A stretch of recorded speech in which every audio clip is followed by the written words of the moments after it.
Greetings. We're in Leyland. It is a city located in the northwest of England. Here is the home of the famous Leyland Motor Company. Today we visit British Commercial Vehicle Museum, where we will see what the company has created over its more than a century of history. Today is a special day.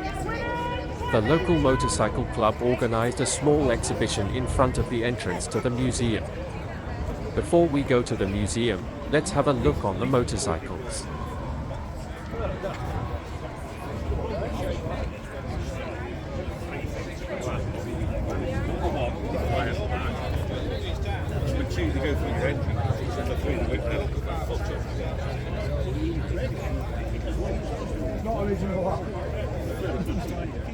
It is from 1973. The bike's 69. When you take a look at the bottom, it's like Clean Revolution. If you look at what's wrong.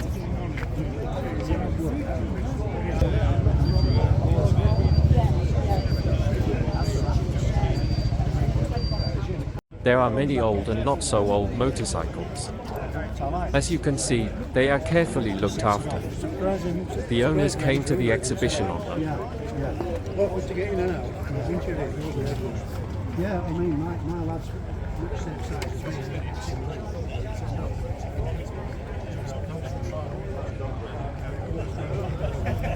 Yeah, I could be out to see bloody hills out that with tents.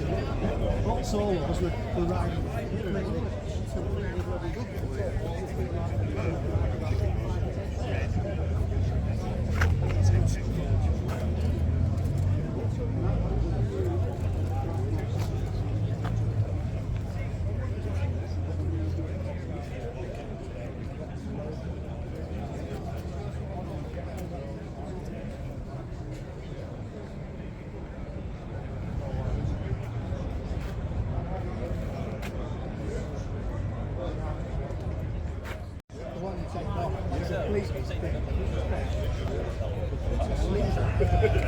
One minute you go and get it, one minute Put grease on the other side, you just point them round.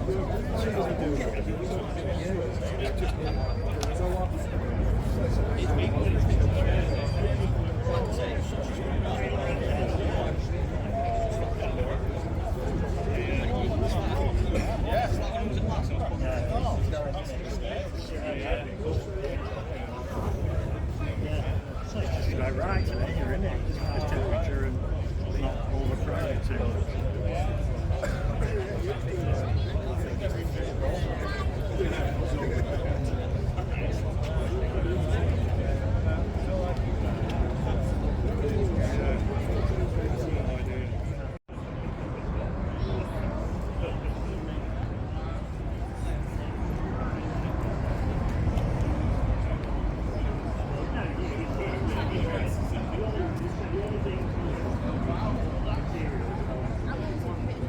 Look at the graceful and beautiful shapes.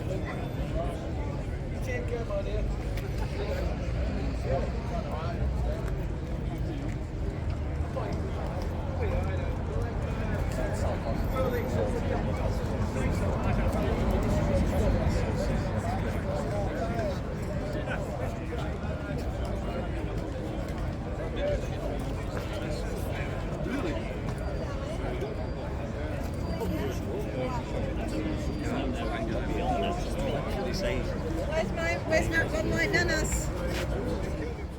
It all started in 1896 with a Lancashire steam engine company. Later, Leyland Motors became a giant in the engine and automotive industry. The company produced trucks, buses and trolleybuses. During the First and Second World Wars, company produced military vehicles, engines and components for tank and aircraft engines.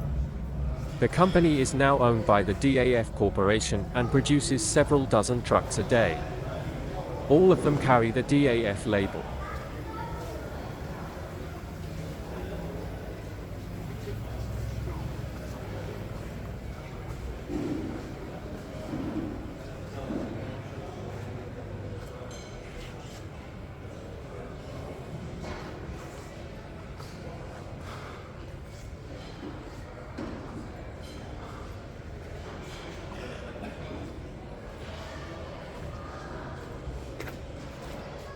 This steam wagon was built in 1896.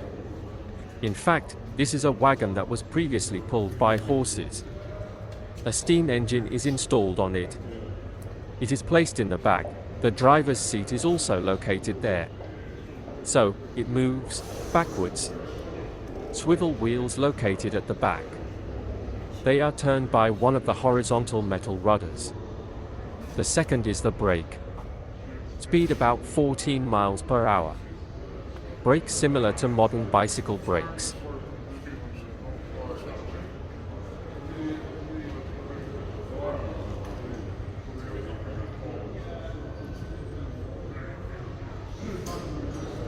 There is one story connected with this car.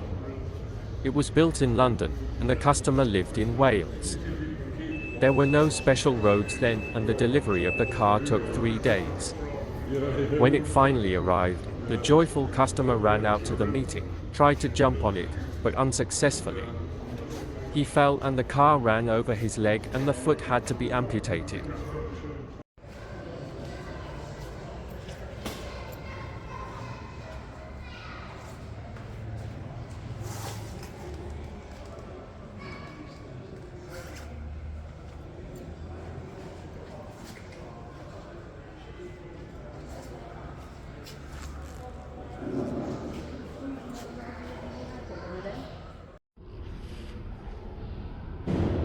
And this is an artillery tractor. It was used in the First World War. Old photographs confirm this. During World War I, the factory employed about 3,000 people and produced about 6,000 vehicles for the army.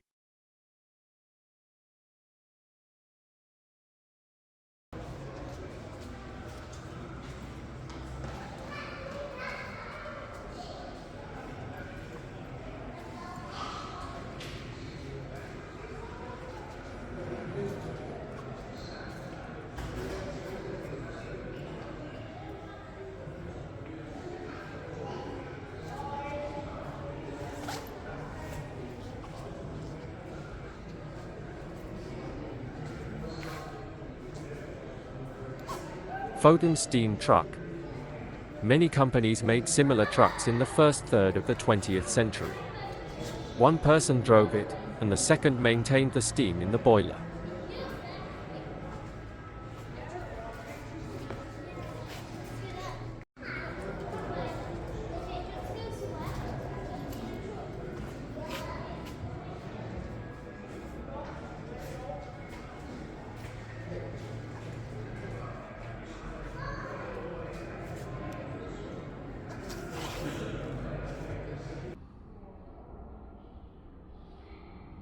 Ford T, produced from 1908 to 1927.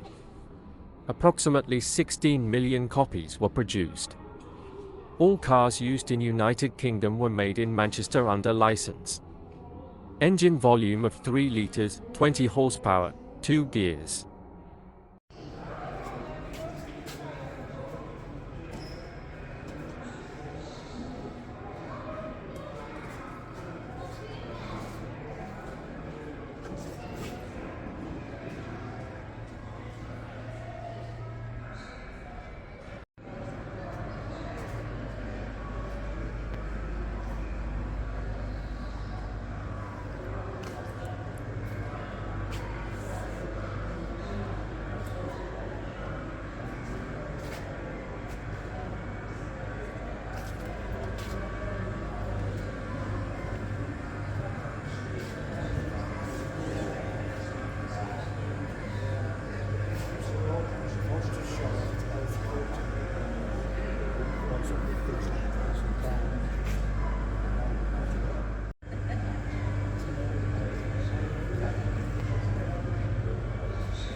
Lattle tractor.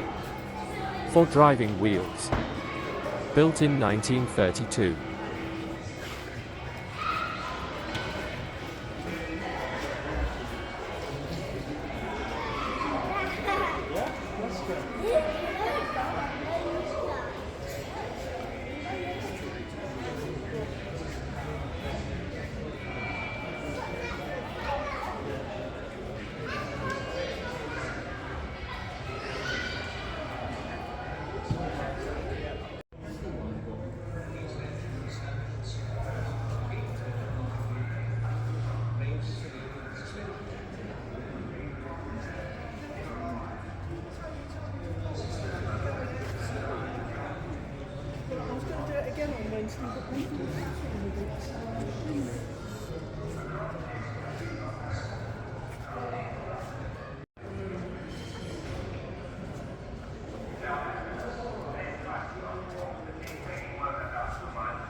These cars were used by Royal Mail.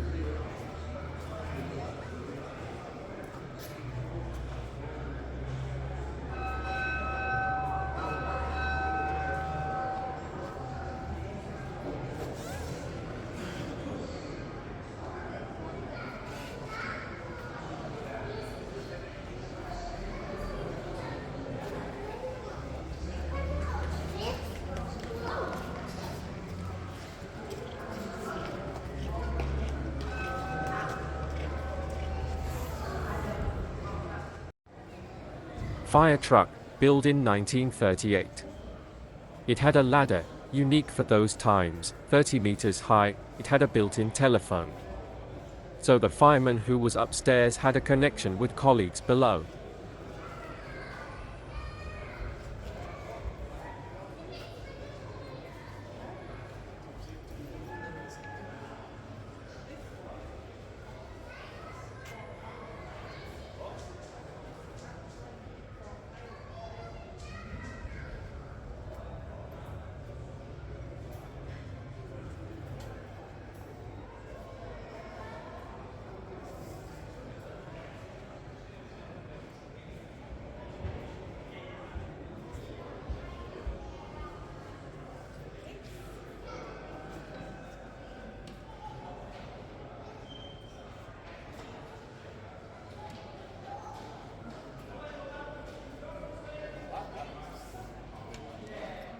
Leyland Ladies. In 1928, sales manager Arthur Windsor got the idea to release a promotional calendar with girls. The calendar was issued every year for 50 years. The girls were painted by different artists.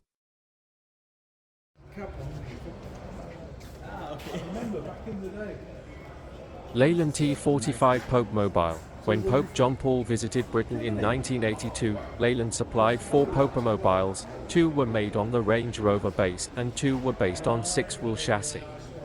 For the security, bulletproof glass and underfloor armor were incorporated into design. During 5 days visit, almost 1 million people has seen Pope.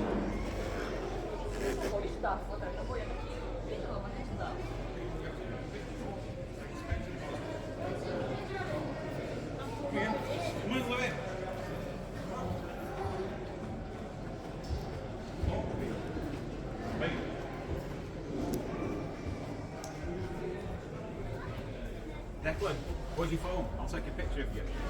Yeah, No, it's alright. This steam tractor was built in 1905. The wheel diameter is more than 2 meters. It was used at fairs. A generator is installed on it, which produced electricity for the electric motors of the carousels. This tractor got to the fair on its own. This is quite difficult, given that the driver's seat is located at the rear, and in order to look ahead, the driver had to regularly lean out. The launch process took about 4 hours. This tractor was operated until the 1940s.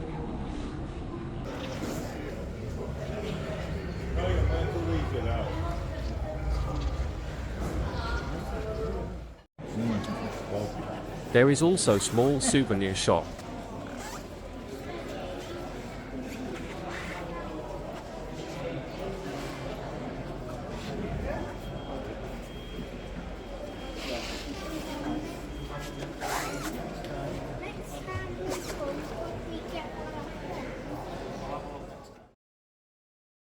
Thank you for watching. Please subscribe. Yours, Nick.